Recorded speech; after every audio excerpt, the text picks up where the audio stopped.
In the still, quivering heart of twilight, beneath the soft glow of a crescent moon, a secret pulses with the ancient rhythm of the cosmos.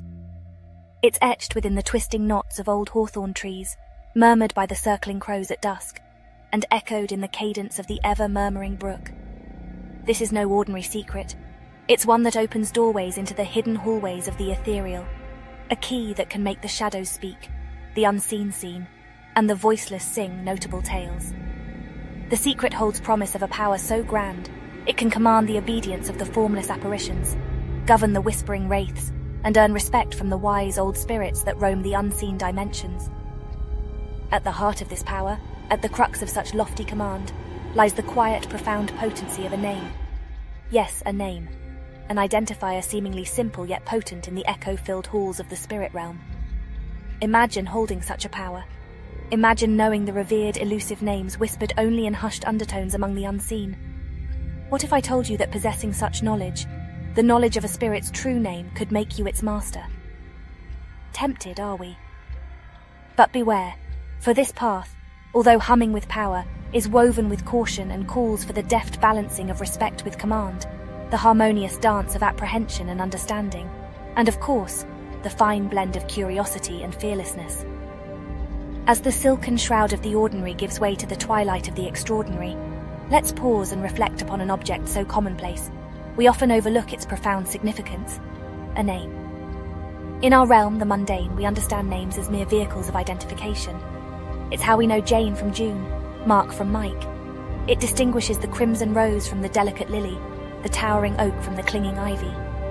Names help us navigate a world teeming with myriad entities, bestowing order and clarity. But unbeknownst to many, names carry a dimension of power, an undercurrent of vibrational energies that ripple through the universe. Each syllable, each nuanced inflection resonates a unique frequency, weaving an invisible but intricate web of connections. When you utter a name, you do more than merely identify. You invoke the very essence of the being or entity you're naming. For in stating their name, you celebrate their existence, acknowledging their place within the cosmic dance of life. Now, as we step into the mystic realm, or the unseen world, the importance of a name becomes exponentially profound. Here, a name isn't simply a unique identifier, it's a sacred bond of trust, an intimate knowledge, a timeless key, unlocking depths of ethereal mysteries and arcane secrets. In the mystical domain, knowing a name means far more than recognition. It's understanding, foreseeing and influencing. It's a cryptic connection that binds the knower and the known, creating a conduit for unseen energies and invocations. As with any other secret, the more closely guarded it is, the greater its power. Thus, true names of spirits are veiled in enigma, in cryptic riddles and coded languages. They lie concealed under layers of time, buried beneath shifting sands of forgotten laws, waiting to be unearthed by those brave, wise, or perhaps reckless enough to seek them out. Let us now journey into the tangled labyrinth of the spirit realm, where entities flutter in and out of existence like threads in a cosmic tapestry, each one as unique as it is mysterious. One might ponder on how to distinguish one shimmering wisp of energy from another, or how to differentiate a benevolent guardian spirit from a trickster entity merely donning its guise. This is where a spirit's true name serves as a beacon in the shadows, cutting through the ethereal veil to reveal its essence, its very identity. A spirit's true name, you see, is a carrier of its singular pattern, a blueprint of its cosmic DNA, if you will. No two spirits share the same name. No two names echo the same vibration or paint the same mental image. When you call out a spirit by its true name, you do not beckon at random into the whisper-thin ether. You send a clear, resonating call that reaches its intended audience, threading your presence into their consciousness, making them pause and take heed. Also, knowing a spirit's true name serves as a key to discerning the subject from potential imposters. In the world of spirits, where identities are fluid and physicality illusory, deception can be ever so easy, and being led astray a constant possibility. By invoking a true name, you not only command the rightful bearer's attention, but also expose any deceptive forces lurking in the shadows. Remember, every spirit possesses a unique vibrational signature, a spectral fingerprint traced in their true name. By knowing this name, you can identify the spirit without fear of misinterpretation or deception. You are able to pierce through disarray, misunderstanding and deceit to reach the one spirit you seek. So, the possession of a spirit's true name is not simply a nugget of knowledge, It's an irreplaceable tool, a fail-safe amidst the ever-changing spectral landscape. It stamps out ambiguity and brings forth clarity, forming a striking lighthouse guiding you into the uncharted waters of the unseen realm. In the cosmos, everything is interconnected. Threads of consciousness weave intricate nets, binding us all in a grand tapestry of existence. When you speak a spirit's true name, you're not merely voicing a string of syllables, but plucking one of these threads, causing it to vibrate, to sing in response. You bridge the gap between realms, bringing mortal senses and ethereal energies into harmony. A spirit's name is not just a label, an identity marker. It serves as a song of their essence, each syllable encoded with the unique frequency of their being. It is the melody that embodies their celestial DNA, their metaphysical blueprint. So when you speak a spirit's true name, you speak their cosmic melody. You channel energy that mimics the spirit's unique vibrational pulse. You resonate in harmony with their spiritual pattern, creating a symphony of intertwined frequencies. It's your voice calling out in the static, humming their unique tone, and what you call responds. This ethereal duel of energies forms a conduit, a metaphysical connection generated by the simpatico vibrations. This intimate cosmic dance becomes the bridge you traverse to reach out to them, an invisible path that your will walks upon to skim across dimensional limitations. However, it's not just being heard and recognized here. Another intriguing facet emerges when you utter a spirit's true name with intent, understanding, and focused will. It's communication, and a summoning chant rolled into one. The energy you channel and emit becomes a beacon, a call that journeys through the ether and finds the spirit whose name matches the vibration, influencing them to listen, to be more receptive to your call and to your commands. This doesn't mean a full-fledged control, for freedom is the spirit's right, bestowed by the cosmic providence.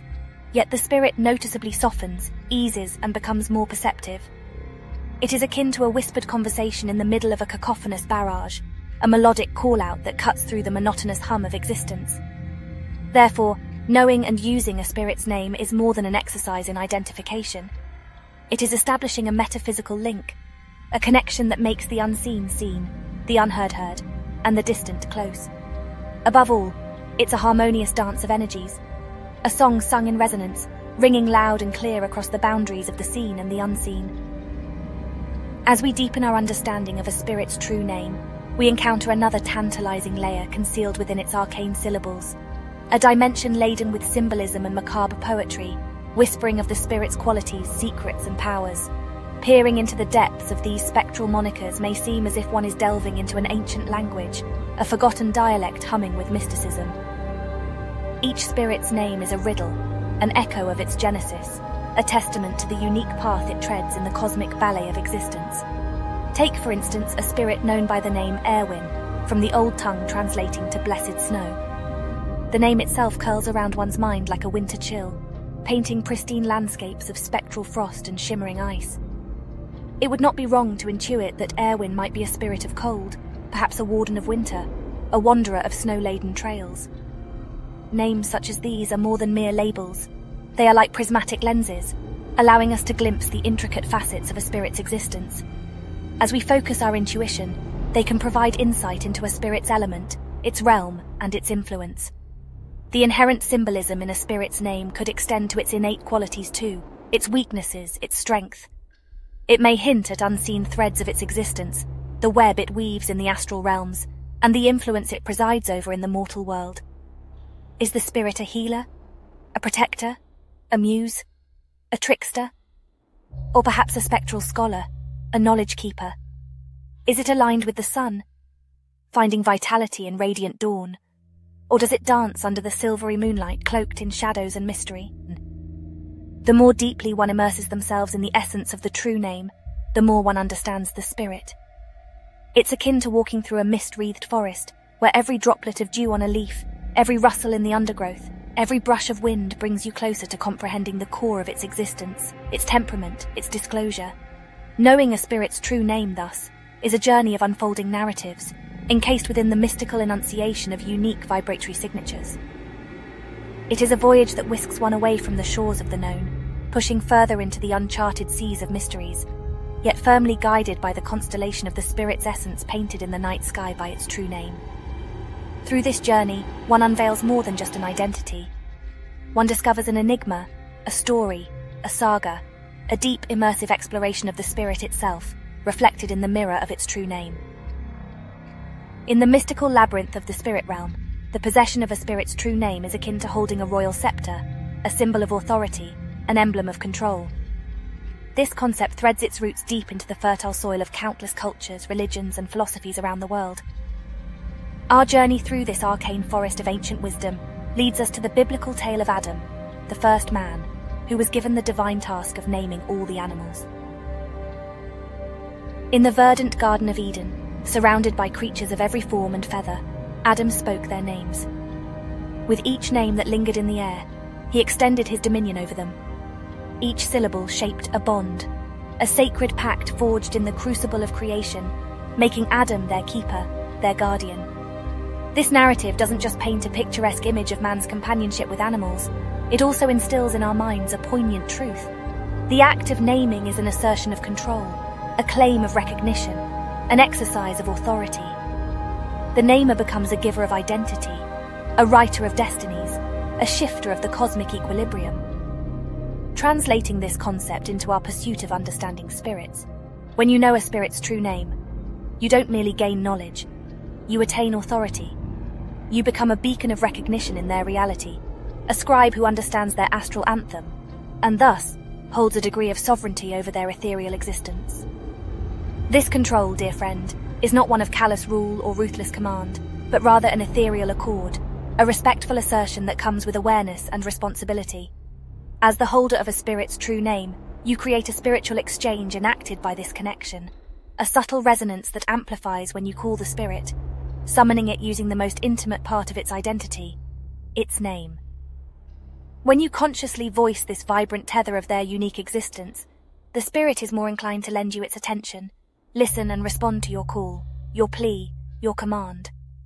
Drawing parallels from the biblical narrative, when you know a spirit's true name, you become Adam in the Garden of Eden of your spiritual journey, your voice echoing through the annals of the unseen realm, your authority resonating across spectral landscapes. You exert control, establish a space, a prominence within their reality that isn't easily ignored or overlooked. This authority extends further, not just in communicating and commanding respect, but also in establishing safety and the orderly progression of your interaction. The strength of this link, the weight it carries in your relationship echoes far and wide, creating ripples in realms both seen and unseen. In the mystical corridors between the seen and unseen, the act of summoning a spirit to communicate with these spectral entities is not for the faint of heart. It's a rite wreathed in layers of mystery and etiquette, steeped in tales of caution and reverence. Drawing within these many-layered mores is the crucial role of a spirit's true name. When we speak of summoning spirits, it's not a careless incantation said in passing, nor a whimsical invocation to take lightly. It's an invitation extended across dimensional borders, a call that moves through veils of reality, resonating with a unique spectral frequency. This frequency can be likened to a beacon, a source of ethereal luminescence that cuts through the murkiness of the spiritual realm, seeking out the entity it beckons. A spirit's true name serves as this beacon. When you whisper it with intent, with reverence and focused thought, it creates vibrational disturbances in the ether. These disturbances reach out, spiraling outward in a cosmic call to the name bearer, the spirit you seek, inviting it into your realm. It is akin to ringing a doorbell, an alarm-triggering response, wrapping around the spirit and pulling it gently toward you. Knowledge of the spirit's true name makes the summoning process safer, more orchestrated. Since you're directly calling upon a specific entity, the risk of attracting undesired attention from the myriad spirits that fly in the ether diminishes. It's like sending out an invitation to a specific individual rather than an open invite to an address. This selectivity guards you from uninvited presence, maintaining the sanctity of your gathering. There's an added beauty in this process too. It's not just about keeping unwanted mystical forces at bay. It's about showing respect and maintaining harmony in the realm of spirits. By using their true name, you demonstrate an effort, an intention, and an acknowledgement of their individuality, leading to a harmonious connection. In a sense, it's an ethereal handshake, a respectful nod, an accord in the spectral symphony. So as we pull back the cobweb-laced curtains of spirit summoning rites, a picture begins to develop of the level of respect, honor, and controlled authority a spirit's true name carries in the process. It's a cryptographic key, an ethereal shorthand, if you will, designed to seek the specific signal among the white noise of disembodied consciousnesses, making the ritual safer, orderly, and harmonious. It turns the unpredictable act of summoning into a respectful invitation, bathed in the calm, vibratory glow of their true name. The knowledge of a spirit's true name unveils deeper layers of mystical wisdom, leading us to an ancient practice shrouded in whispers and secrecy, the arcane art of binding and control. While the concept might sound quite potent, even ominously powerful, I should provide the assurance that it's not an art drawn from malignant will or the desire for undue control. Rather, it's a practice rooted in establishing balance, harmony, and a protective boundary between the physical and the spiritual realms. Envision, if you will, the vibrational connection of a paper boat riding the currents of a brook. Just as the rhythm of the rushing water controls the boat's path, so too does knowing a spirit's name allow you to navigate its presence and influence. It's an intricate dance between the summoner and the summoned, the knowing and the known, the master and the subject. The art of binding begins when the spirit's true name is spoken aloud with a focused will and clear intent. This act sets in motion an ethereal tie, a subtle, invisible thread woven with the spectra of recognition, acknowledgement, and respect. The vibrational signature of the true name serves as this thread, linking the summoner's energies with the spirit's essence in a delicate weave of cosmic reciprocity. As the one who possesses the true name, to whom the spirit becomes intertwined on a metaphysical level, you find yourself bestowed with an ethereal rein of sorts, a mystical tether. This tether allows you to control the interactions, guiding the conversational flow between you and the spirit. You can ask for guidance, for protection, for knowledge. You can invite the spirit to influence various aspects of your reality within the agreed-upon bounds of your control. Perhaps even, under certain circumstances, seek assistance in manifesting desired outcomes. Yet it is of utmost importance that this control isn't manipulated or abused. Navigating a spirit's energy through your will, using their name, carries with it the responsibility of respect for free will, the spirit's and your own. You are not holding a chain to a spectral prisoner, but rather guiding a source of energy whose movement and actions coincide with your needs, desires, and the overall cosmic balance.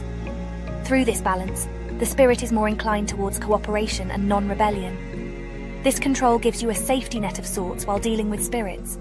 You wield the ability to delineate the rules of engagement, setting safe boundaries for the interaction. Knowing when to allow a spirit to come forth, when to make it return, or even when to seek its assistance is part of this subtle dominion, a reign primarily steered by respect and understanding. The process, while complex and intricate, underscores the tremendous power and control that knowledge of a spirit's name ultimately confers, creating a space for controlled interaction, an ethereal discourse held with poise and dignity and mutual respect. In the grand celestial opera that is the spiritual realm, opposite notes of harmony and discord echo together, striking a precarious balance. This juxtaposition gives rise to circumstances that usher in spectral presences, spirits that might not be as generous or benevolent as we'd wish. These situations, while unsettling, are not without a solution. A master key resides in a summoner's grasp, namely the knowledge of a spirit's true name, a sanctuary of control and severance in the radiant landscapes of the unseen. To observe the spectral realm through a lens of understanding, imagine it as a multi-dimensional cosmic library. Spines of unseen tomes teem in infinite aisles, each book a different spirit, distinctly identified by their true name and bound by the ethereal ink of their identities. When, due to any twist of fate or untoward turn, an unsought spirit lingers or encroaches upon your space in the physical realm, the knowledge of a true name comes to play. Knowledge of the spirit's true name doesn't just summon them into your presence, but also carries the power to bid them away, to sever the link, to cancel the beckoning call. In an act of banishment, the power imbued in their true name, when plainly voiced with the clear and resonant intention of departure, resonates within the spiritual fabric of their being. Like a hand pushing away an intruder, it creates a vibrational repulsion, a metaphysical pressure that compels them to retreat from your realm.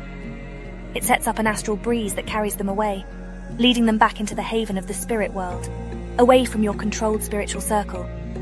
However, it is essential to voice the spirit's name with respect and firmness. Banishment isn't a cruel dismissal, but a respectful redirection of the spirit back to its realm. This act, after all, is a protective measure, a re-establishment of boundaries, and not intended as a reckless demonstration of power. The process is a dance of energies, a swirling ballet of control and release, where the knowledge of the true name plays the ethereal violin, guiding the tempo of engagement and finally, letting the rhythm die away. Signaling an end, a banishment, a respectful farewell. Thus, using a spirit's true name, we create an ethereal corridor, one that doesn't just invite the spirits into our realm, but also ushers them back into theirs when their presence is no longer desired or needed. It's a dance of call and response, of summoning and banishment, set to the haunting harmony of the hidden. The power of the spirit's true name truly sings in these moments, revealing the depth of its mystical power in the fabric of unseen encounters. Venturing deeper into the hallowed halls of the spirit realm, it's time we unmask another intriguing aspect of knowing a spirit's true name, its relation to pact-making and contracts. Now, I must warn you, venturing into the creation of a supernatural pact is not an endeavour to be taken lightly. Yet it's within this complex dance of words and intentions one can truly appreciate the compelling power beheld within a spirit's true name. Picture a contract in the mortal realm. Its essence lies in the exchange, a promise against a promise. Thus, in the spectral sphere, a contract is essentially a device to establish a connection of give and take between the spirit and the summoner. It's a delicate arrangement of energies, moderated by intention and governed by respect, where both parties agree upon terms of a mutual exchange. In this exchange, the role of a spirit's true name becomes pivotal. When woven skillfully into the language of a pact, the spirit's true name functions as a binding clause, a mystical strand that ties the spirit to its word. Like an ethereal promise, it stands as a testament to the spirit's pledge, becoming an unspoken bond of trust, a spiritual tether. Speaking the spirit's true name while drafting the terms of the contract opens a channel of heightened understanding between the two parties. Remember, a true name is an essence, a spiritual snapshot of the spirit's core identity. By using it within the contract, you speak the spirit's language, creating an environment of trust and higher resonance, facilitating better communication. However, the true potency of a spirit's name in a contract is unleashed in its enforcement. Upon violation of the agreement's terms by the spirit, enunciating their true name releases authoritative vibrations, reminding them of their ethereal promise. The spirit's name acts as an astral reminder, an echo cutting through the veil of dimensions, invoking the spirit's sense of obligation to uphold their end of the contract. Yet it's essential to approach this process with an equilibrium of power and compassion. This is not an act of dominance, but a call towards mutual respect and agreement. After all, a spirit is not a servant, but a being of a different realm, deserving of as much respect and honour as anyone amongst us. Thus, the use of a spirit's true name in a pact serves as a touchstone of power and respect, grounding the contract. It upholds the spirit's promise, maintaining balance whilst providing a compelling glimpse into the intricacies of spiritual dialogue, punctuated by the rhythmic cadence of true names. It is crucial not to lose sight of the potential risks that this knowledge carries. Like a double-edged sword, the misuse of a spirit's true name can cut both ways, bringing about dire consequences that echo within the spectral landscape. The introduction of a spirit's name into our tactile world creates an unseen bridge between realms. It's like whispering an invitation amongst the multitude, an open doorway that compels mutual exploration. But a doorway, my dear listeners, can be crossed in either direction. Thus, calling a spirit frequently or unnecessarily risks attracting unwanted attention, or potentially creating unintended disturbances in the spiritual realm. Moreover, just like us, spirits value respect highly, and their true names are inherent elements of their ethereal identity. Misusing a spirit's name, like a broken pledge, can lead to a tarnishing of relations between the summoner and the spirit, causing possible resentment or wrath. How would you feel if a friend repeatedly misused your name or summoned you without a valid purpose? A spirit's reaction could parallel this, escalating into potential discord or disruption. Additionally, the power that a spirit's true name provides, the ability to command, bind, or banish, is not for the faint-hearted. With greater power comes greater responsibility, as one should recall. Misuse, ignorance, or accidental mishandling of this power could potentially leave psychological or even physical aftershocks, becoming an involuntary call to uninvited spiritual forces. This warning is not intended to frighten or drive you away from this knowledge, but rather to foster a sense of mindfulness and respect. Think of it as a mystical safety briefing, a reminder to tread with caution through the unseen corridors of power and control. Imagine the knowledge of a spirit's true name as a powerful and beautiful lantern illuminating the path to our understanding of the mystical. In its essence, it beholds light, clarity, and protection. However, if not used wisely, it can equally burn, causing unforeseen situations that may twist the dance of energies into a chaotic whirl. In this grand waltz of knowledge and wisdom, of power and control, we must now pivot our discourse towards a delicate and necessary bridge of consideration: the ethical implications of knowing and using a spirit's true name. After all, the mystical realm, enchanting and elusive as it is, has its own moral compass.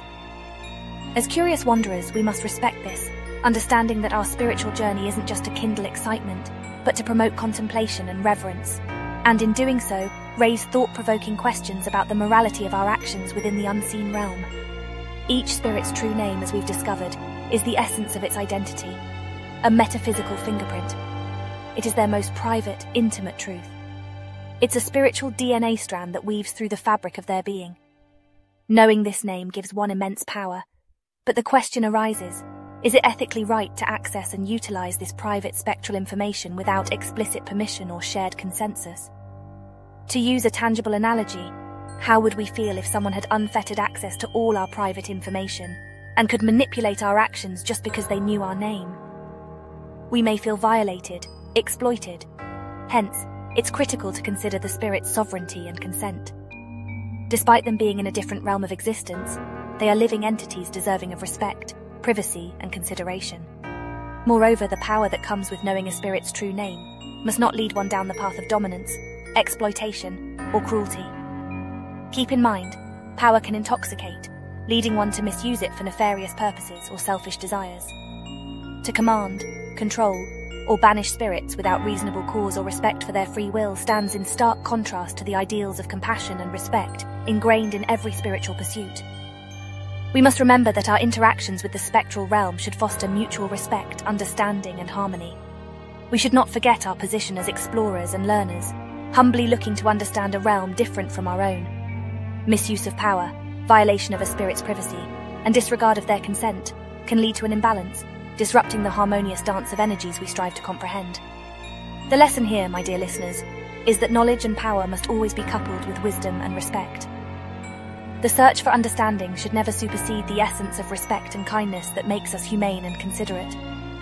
In the unseen, as in the seen world, ethics serve as our North Star, guiding us towards choices that promote harmony, while dissuading us from falling into the abyss of misuse, dominance, and inconsideration. Remember, each story we traverse in the spectral world leaves an echo, an imprint. Let our echo resonate with wisdom, balanced power, and ardent respect.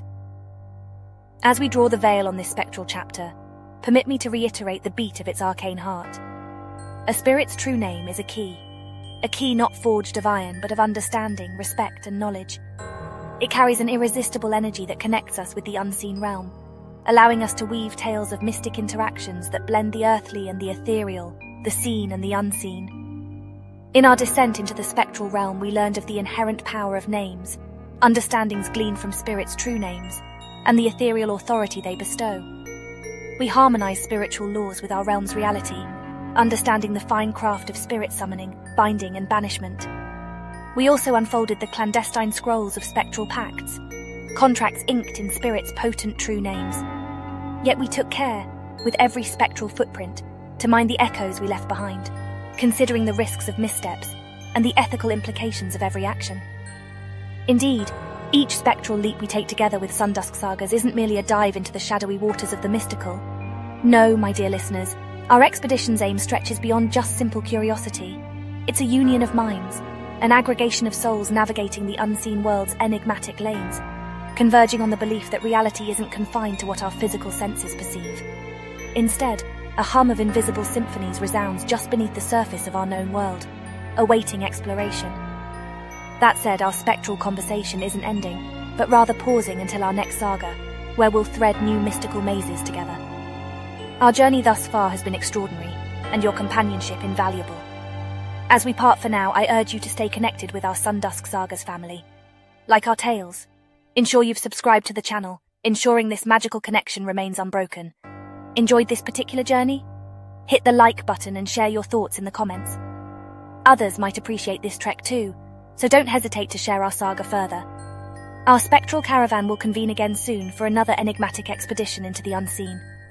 Until then, dear listeners, keep your senses sharpened, minds intrigued, and hearts open to the earthly and the ethereal's harmonious blend, remembering that magic is always around us, humming its unseen tunes, eager for us to join in.